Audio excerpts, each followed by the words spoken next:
el Salmo 51. Quiero que usted abra su Biblia y ya vaya preparando el Salmo 51, porque vamos a leer bastante del Salmo 51. Sucede que lo más difícil de nuestras vidas, cuando llegamos a un punto de quiebre, la semana pasada hablamos que en el punto de quiebre nuestra reacción es lo más importante, y como hijos de Dios reaccionamos en adoración. Ahí llegamos, ahí aterrizamos. En el peor momento, en la hora más oscura, es donde puede nacer nuestra mejor adoración. ¿Cuántos me siguen en esta mañana? Ahora,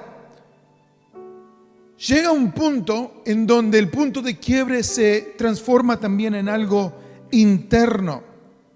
Y una de las áreas más difíciles es cuando el punto de quiebre llega a nuestro corazón. Pero no solamente es difícil, sino que es algo genuino, es que lo que nos empuja a hacer verdaderos cambios. Porque si solamente nos quebramos por afuera, si solamente estamos desesperados, solamente estamos angustiados por cosas que hemos perdido, pero nuestro corazón no llega a un verdadero punto de quiebre, muchas veces no terminaremos de hacer algo aquí, que vamos a analizar uno de los personajes bíblicos que se pone muy interesante. En el libro de Salmos, si usted lo tiene, capítulo 51, versículo 17, dice: el sacrificio que te agrada es un espíritu, ¿qué cosa?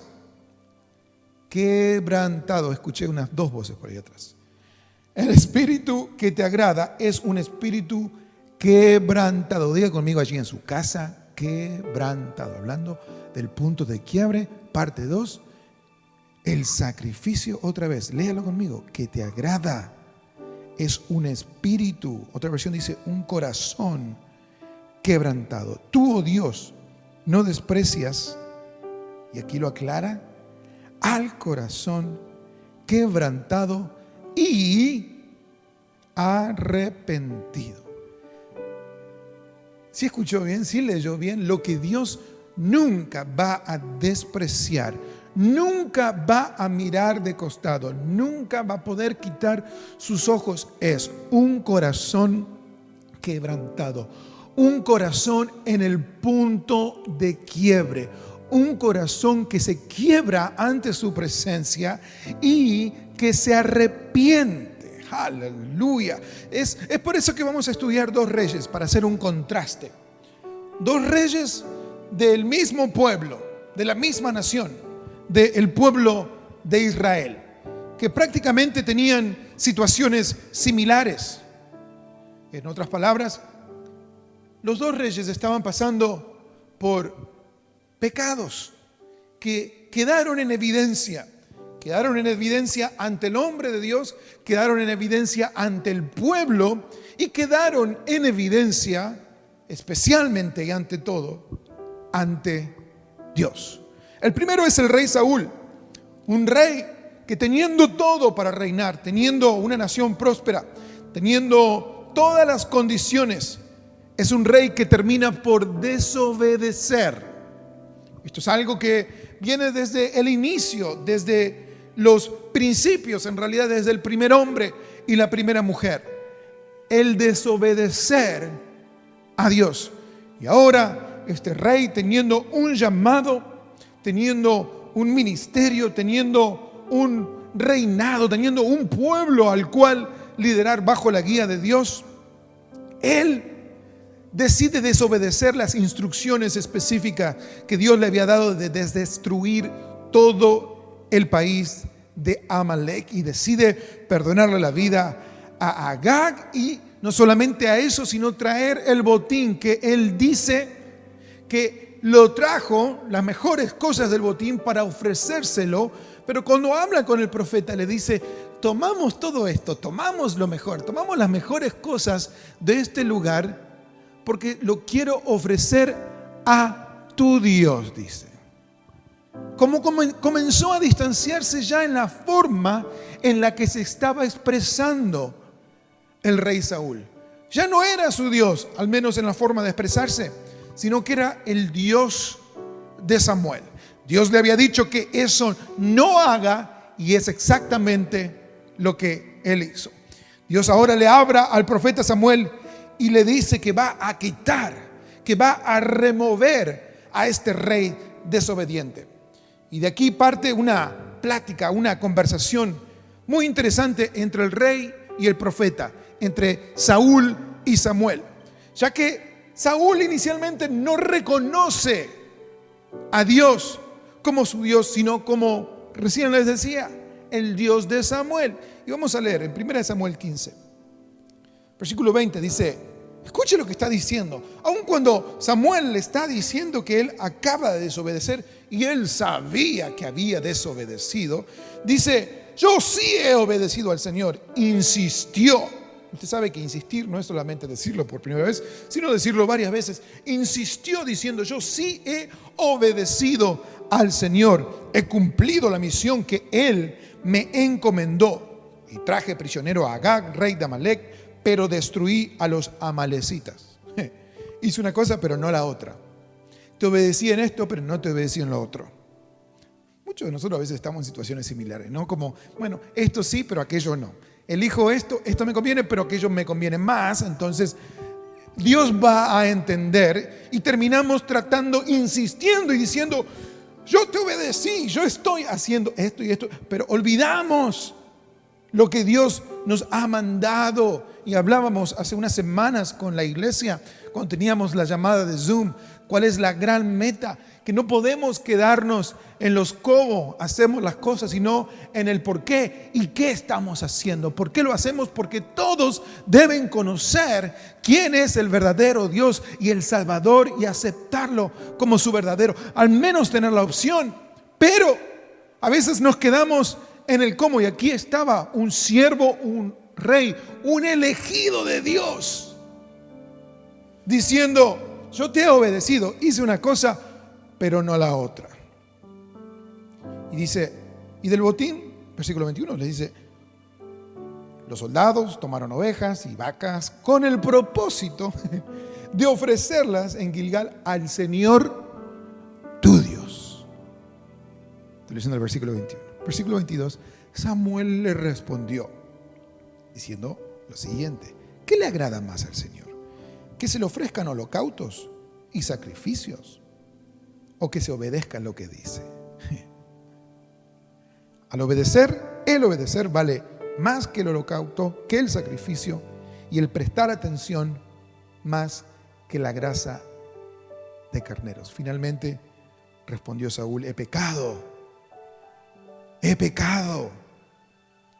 pero, aquí viene el pero otra vez.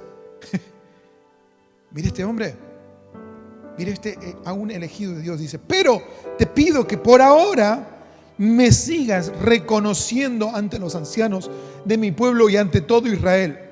Regresa conmigo para adorar al Señor. Ni siquiera podía adorar a Dios, ni siquiera podía entrar a la presencia de Dios por la vergüenza y por las preocupaciones que él estaba teniendo. Claramente estamos viendo a un hombre que en el punto de quiebra, o en el punto de inflexión, o cuando estaba llegando a los 30 kilómetros y tenía que ahora cambiar un poco su metabolismo espiritual o como líder para poder seguir avanzando. Ahora él está más preocupado, no tanto en el pecado, sino en su reputación.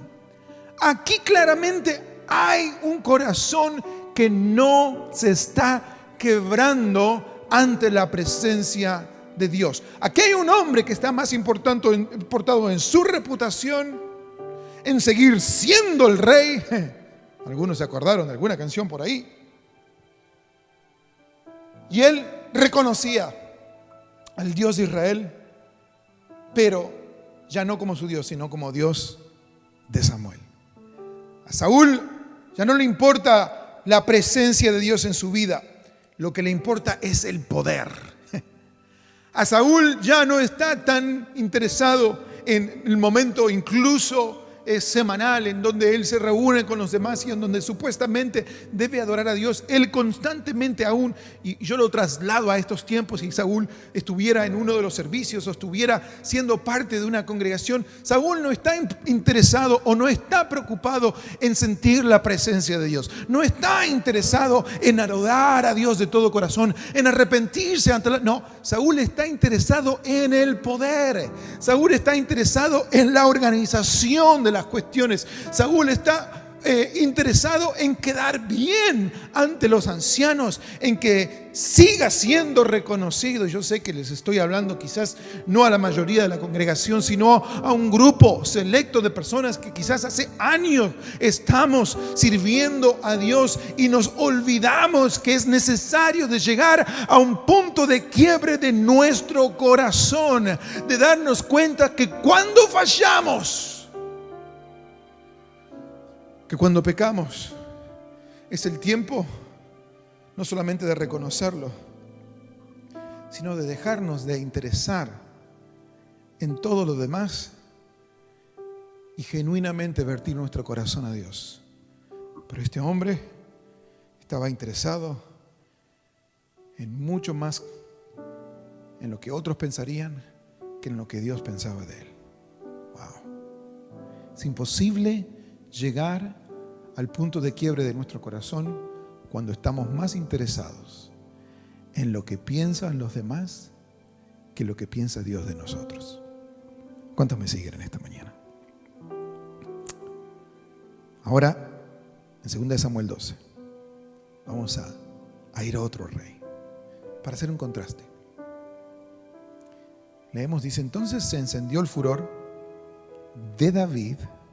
Acaba de suceder una de las cosas más reconocidas o en el ministerio o en la vida de David, aparte de lo David y Goliat.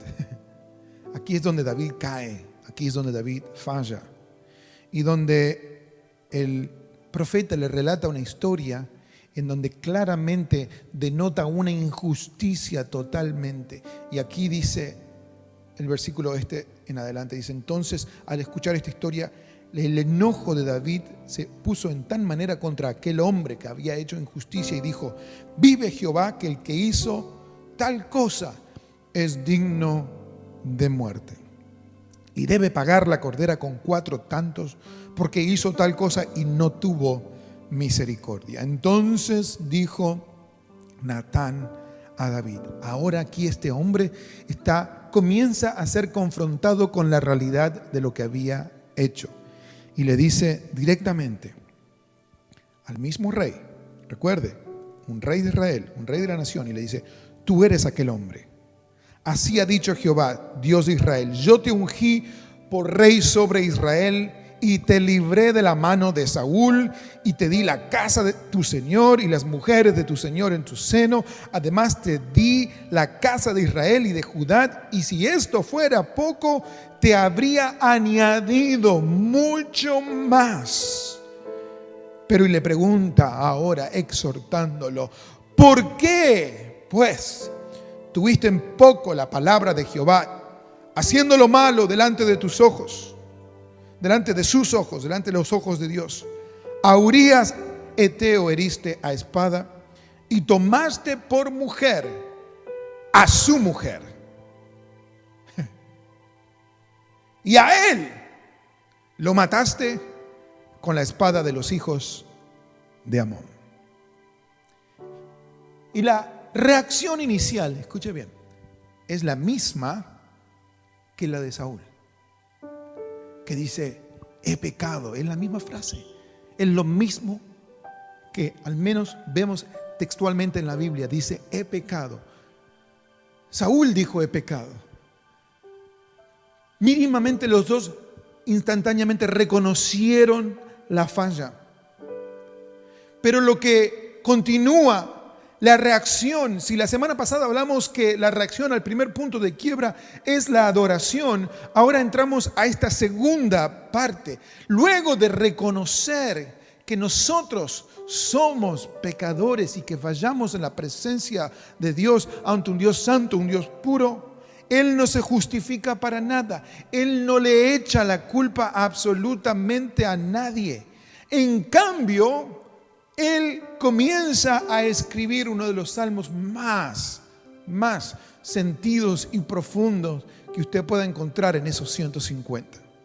El Salmo 51. Por eso le dije, si usted tiene su Biblia, déjela abierta. Porque Saúl comienza diciendo: contra ti solo he pecado. Y he hecho lo malo delante de tus ojos, para que seas reconocido justo en tu palabra y tenido por puro en tu juicio. He aquí, en maldad he sido formado, y en pecado me concibió mi madre. He aquí, tú amas la verdad en lo íntimo, y en lo secreto me has hecho comprender sabiduría. Pero aquí comienza a hablar un verdadero corazón arrepentido y quebrado. Eso que leímos al principio, ese corazón que a Dios le agrada, y comienza a decir: purifícame, Señor, con hisopo, y seré limpio. Lávame y seré más blanco que la nieve. Purifícame, lávame, hazme oír gozo y alegría, y se recrearán los huesos que has abatido. Esconde tu rostro de mis pecados y borra todas mis maldades. Crea en mí, oh Dios, un corazón limpio, y renueva un espíritu recto dentro de mí. No me eches de delante de ti, y no me quites de mí tu Santo Espíritu. Y dice: vuélveme el gozo de tu salvación, y espíritu noble me sustente. Entonces enseñaré a los transgresores tus caminos, y los pecadores se convertirán a ti. Versículo 16. Porque no quieres sacrificios, que yo lo haría, con gusto lo haría. No quieres holocausto. Los sacrificios de Dios son el espíritu quebrantado y el corazón constricto y humillado no despreciarás tú, oh Dios. En un punto de quiebre, y al reconocer que hemos fallado, a veces queremos correr a la presencia de Dios y entregarle lo que a nosotros nos conviene, pensando que sirviendo algunas horas un domingo, o trayendo nuestras ofrendas o nuestros diezmos, es decir, trayéndolo algún sacrificio, algún holocausto, vamos a poder librarnos de tener que quebrantar nuestro corazón ante la presencia de Dios. Pero lo que Dios se agrada y lo que Dios está esperando, en contraste al primer rey que hemos mencionado, que sea un hombre y una mujer en esta mañana que entienda que Dios no está esperando, que Dios no te está pidiendo ni holocausto ni sacrificio, sino que Dios está esperando un corazón quebrantado, un corazón constricto, un corazón humillado. No se trata de servir solamente, se trata de verdaderamente entender que todos somos pecadores, y en los momentos de más quebrantamientos, en el día de tu peor error, en el día en que eres confrontado con el pecado más fuerte y más difícil aún de confesar, ese es el momento, en ese punto de quiebre es donde hará la diferencia del futuro, de tu futuro matrimonio, de tu futuro hogar, de la forma que críes a tus hijos, porque allí podrás ver cómo tu carácter cambia, cómo ahora te humillas ante la presencia de Dios, dejas la soberbia de lado, dejas la reputación de lado, dejas el que dirán de lado. Ahora lo que te importa es que Dios te purifique, que Dios te limpie, que Dios te lave cada día más. ¿Cuántos dicen amén en esta mañana? David quería la presencia de Dios sobre su reputación. David estaba mucho más interesado en la presencia de Dios, en que Dios lo limpie, en que Dios lo purifique, que en su reputación. Lo que más le interesaba a David es que Dios no removiera su Santo Espíritu, su presencia, aún sin saber que Dios no haría tal cosa. Quería de nuevo Él renovar el gozo de su salvación. No le importaba el reino, no le importaba ser rey, no le importaba estar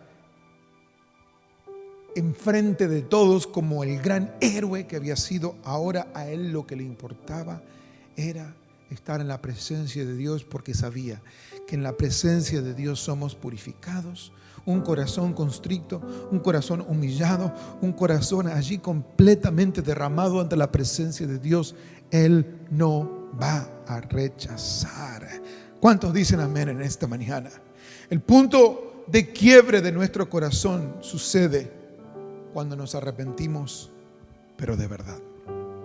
Voy a invitar a los músicos que vuelvan. El punto de quiebre de nuestro corazón sucede cuando venimos delante de la presencia de Dios, arrepentidos y humillados de verdad, sin importar que los demás piensen, que los demás opinen, porque entendemos que por sobre todas las cosas anhelamos su presencia. Hay alguien en esta mañana que anhele su presencia. Hay alguien en esta mañana que necesite de ese perdón de Dios. Lo que necesitas hacer a continuación es simplemente allí donde estás decir: Señor, este es un punto de quiebre. Vengo a vertir mi corazón. Te pido que me purifiques. Te pido que me laves. Y te aseguro que por más duro que haya estado tu corazón, Dios en esta mañana va a entrar, va a comenzar a sanar, va a comenzar a limpiar y a purificar los corazones que de verdad lleguen ante su presencia. Te invito a que levantes tus manos allí donde estás. Sí, Señor Jesús, te entrego todo.